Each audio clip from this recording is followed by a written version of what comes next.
Olá, esse é o Afiando Machado, seu programa sobre organização ou desorganização. E esse episódio estava já programado, mas eu tive que fazer uma adaptação. Caos. Lembra que eu falei? Caos. Caos é essa delícia. Por que uma adaptação? Tá rolando a Pod Pesquisa. E para você que não sabe, a Pod Pesquisa é uma pesquisa online em que você responde. E através de uma série de perguntas, você vai dizer que podcasts você ouve, apesar de só ter espaço para 5, que para mim é meio que inútil, porque eu ouço 40.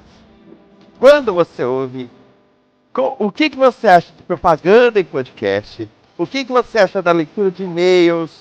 Se você já comprou alguma coisa que foi anunciada em um podcast?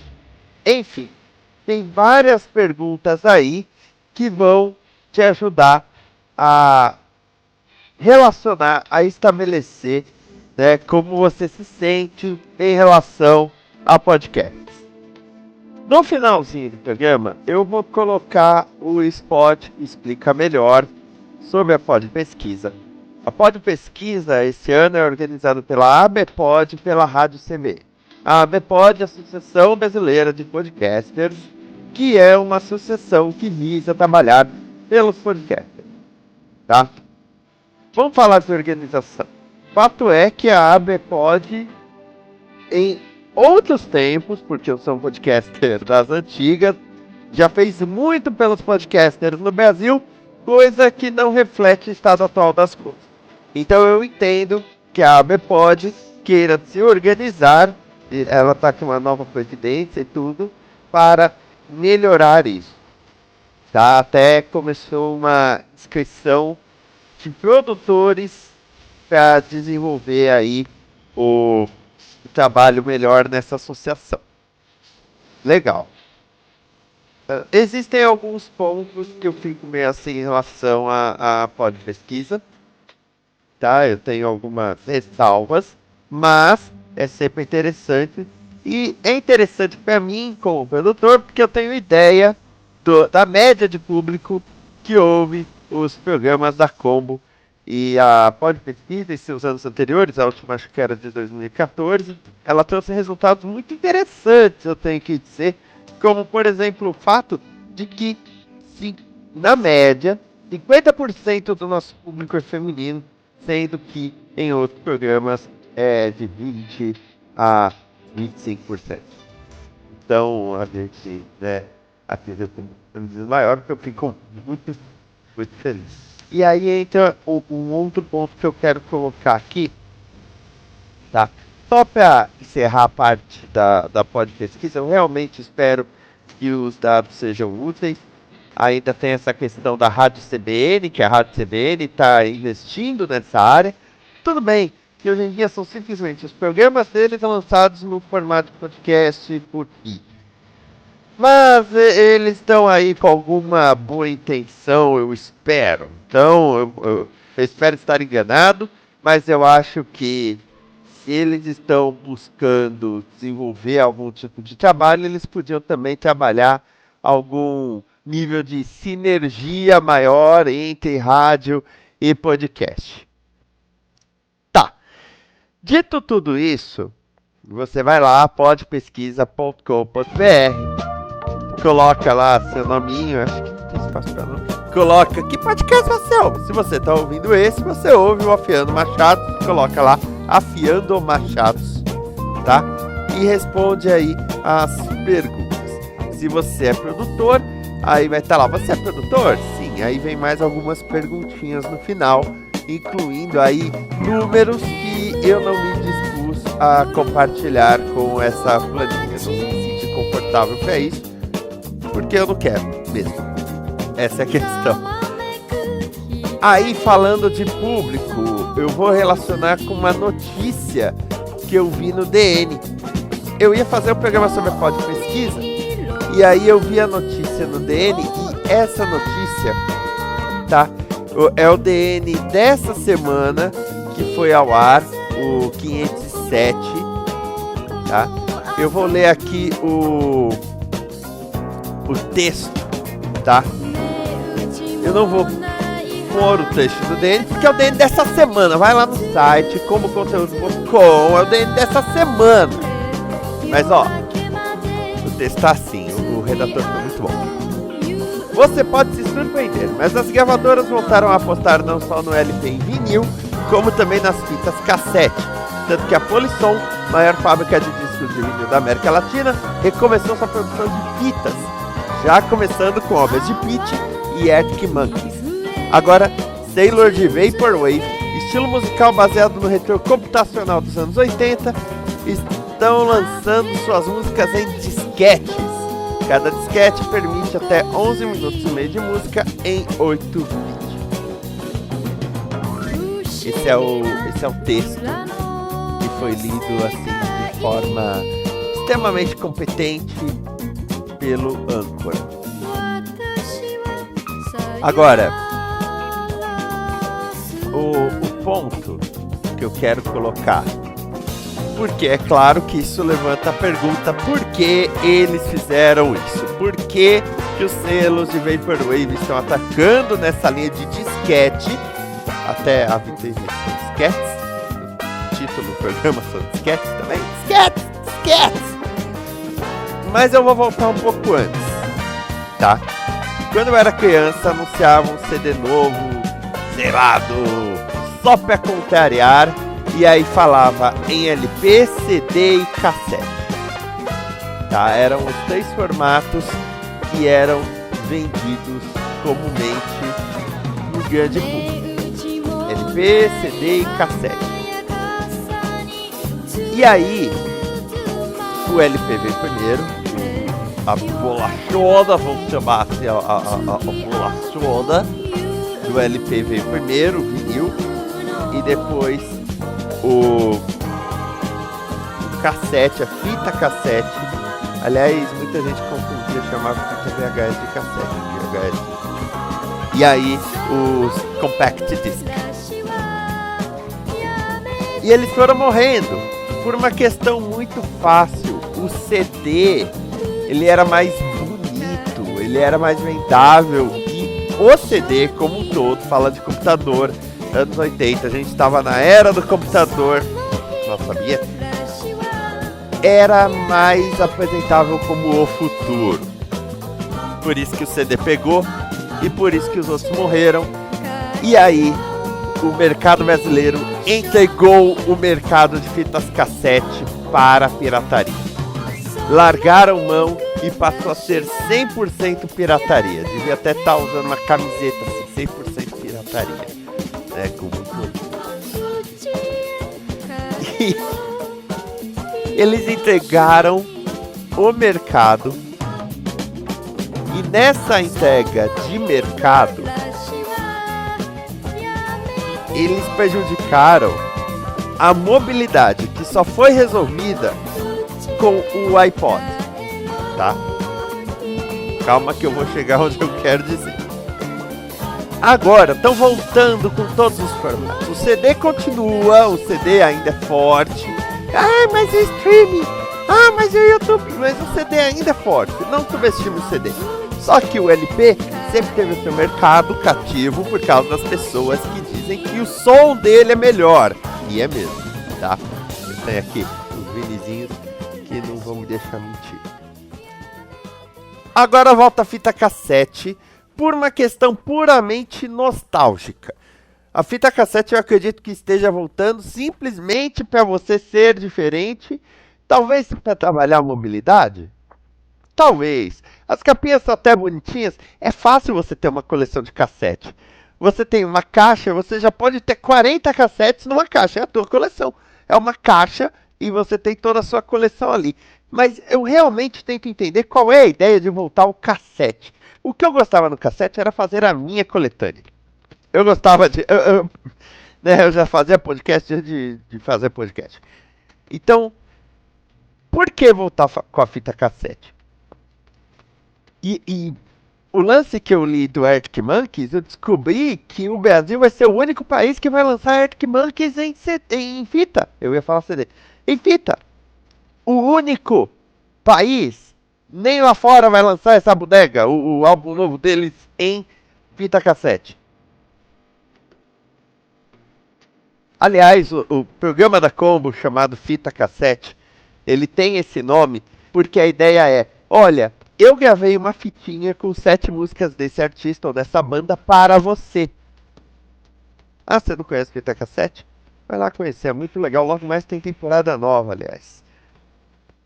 O Fita Cassete foi criado com essa ideia, meio gravei uma fitinha pra você. Tá. Aí os selos de Vaporwave chegam e falam, estamos lançando música em disquete. E você para e se pergunta para quê? Sendo que a maioria dos computadores, se você está no computador agora, provavelmente você olhou para ele, não tem disquete, não tem drive de disquete. A gente tinha aquele drive de disquete, o flopão, o grandão, aí depois veio o pequenininho, que é o que eles estão vendendo, aliás, e não tem mais. Não tem, a maioria dos computadores não tem bandeja de CD mais. Eu tenho aqui a minha. Mas a maioria só tem os plugs. Ah, cartão de memória, USB, né. Pra quê? Pra pegar o público que vive na retrocomputaria, o público que tem drive de disquete. Eles querem atingir esse público, obviamente, porque até não faz sentido você lançar um álbum, um EP, o que seja, como quiser chamar, de 11 minutos. 11 minutos não é um álbum completo. Um álbum completo tem cerca de 42 minutos. Foi a média colocada no LP e continuou pro CD. A fita tem um pouquinho menos, mas tudo bem. E aí, os caras lançam em disquete para atingir esse público. Eles estão errados? Eu confesso que eu tenho que dizer que eu não sei, mas esperto é. E aí eu fico sabendo que tem gente lançando podcast via WhatsApp. Mas não é que tá lançando. Compartilha o arquivo via WhatsApp. Faz sentido? Pra falar a verdade, faz. E eu explico por quê. Faz sentido simplesmente porque está buscando formas diferentes, está buscando formas diversas de atingir o público. Porque, convenhamos, quando você fala de podcast, vamos lá. Olha, vem aqui assinar o podcast. Tem um negócio chamado feed, você tem que assinar o feed. É complicado. Outro dia eu fui ensinar uma pessoa sobre podcast, ela gostou da ideia. Tem um iPhone. Aí eu abre aí podcast. Assina aí, ó, Combo, o Afia do Machado aqui. Aí a pessoa, ah, legal, agora toda vez que tiver um nome chega. É, mas eu tive que simplificar porque é ligeiramente complicado. Essa história toda de feed é ligeiramente complexa. E aí chega o produtor brasileiro falando, podcast sem feed não é podcast, podcast no YouTube não é podcast. E aí eu vejo essa pod pesquisa e eu acho legal conhecer quem é o público, mas a gente precisa começar a entender melhor os produtores. Porque é uma turma com uma cabeça muito fechada. Outro dia, um cara disse que os podcasts 2017 e 2018 são a segunda geração de podcast no Brasil. Simplesmente porque eles não têm cast no nome e não são papo de bar. Ele generalizou mais de uma década de podcast com essa besteira, essa baboseira que ele disse. Mas ele disse, eu acho que a pod pesquisa não serve só para conhecer quem ouve, mas ela deve principalmente conhecer quem produz. Porque esse cara que falou essa bobagem, ele não tem ideia da história, e aí eu coloco história com H maiúsculo, do troço que ele mesmo produz. Ele produz podcast, e para ele até 2017 não existia podcast sem cast no nome. Aí você vira pra mim e fala assim, Vinícius, é complicado. O cara tem que saber a história do podcast. A história do podcast. Cara, a história do podcast do Brasil não tem 20 anos. Não tem nem 15. Ano que vem vai fazer 15.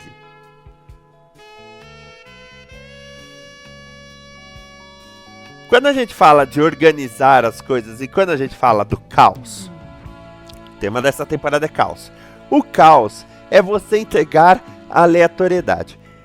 A ordem é você estipular parâmetros. E um dos parâmetros que eu acho que devem ser estabelecidos é: não chegue achando que você está reinventando a roda, porque você não está. Não chegue achando que você é a última bolacha ou biscoito, foda-se o que você acha que é o correto do pacote. O grande problema é, você pega a Pod Pesquisa 2014, você pega o público médio, quem produz é quem ouve. Por isso que eu fico tão feliz dos resultados da Combo.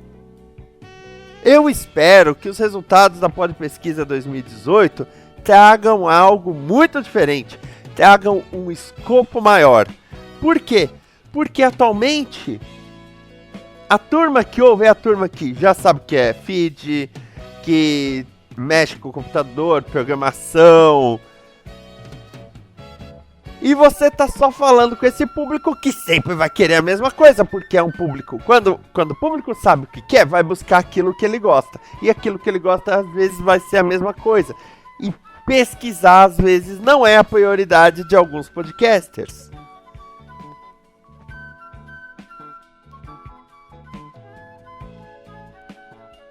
Então, eu trago a Pod Pesquisa aqui para falar, participe, vá lá, preencha, diga o que você acha, coloca de coração. Eu nunca vou dizer para você o que colocar numa pesquisa dessa. Não espere isso de mim, tá? Não vou dizer, coloque tal duração, tal período do dia, você coloca a sua realidade, mas fato é que a Pod Pesquisa tem que ser o começo de uma mudança. E principalmente de uma ordenança. E se essa ordenança vier do caos, eu não tenho problema nenhum com isso. E eu trago a questão do disquete, porque enquanto alguns estão com essa ideia, sabe, mas podcast tem que ter feed. Aí eu fico sabendo de camelô vendendo pendrive com podcast. Ouve aí, você vai rir.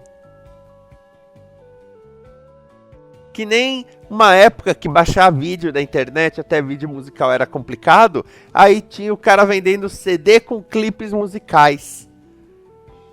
Vamos comprar, vamos ver aquele clipe do Air Supply. Morreu tudo isso com o YouTube. Mas ainda tem o seu público. Ainda tem aquele pessoal que vai consumir Air Supply que talvez não consumiria. Será que às vezes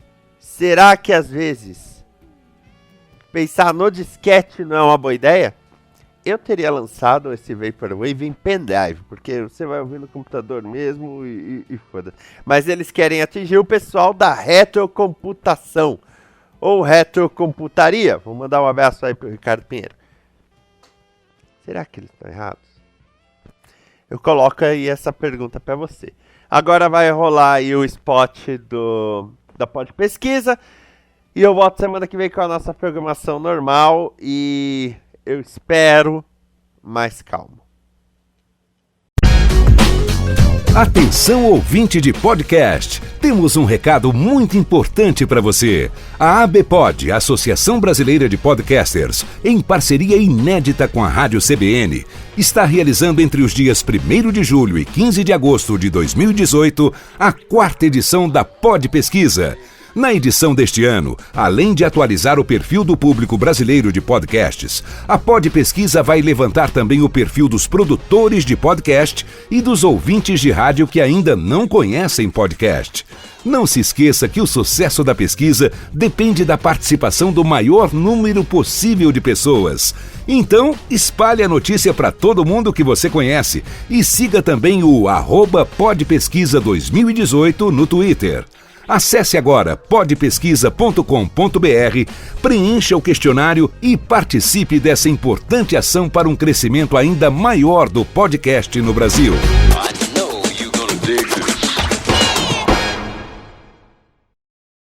Obrigado por assistir esse vídeo, deixe o seu comentário e também aquele like. Assine o canal para saber o que estamos fazendo e temos a nossa comunidade também no Discord. Se você achar que merecemos, ajude através do Pix. Aqui tem outros vídeos para você continuar acompanhando.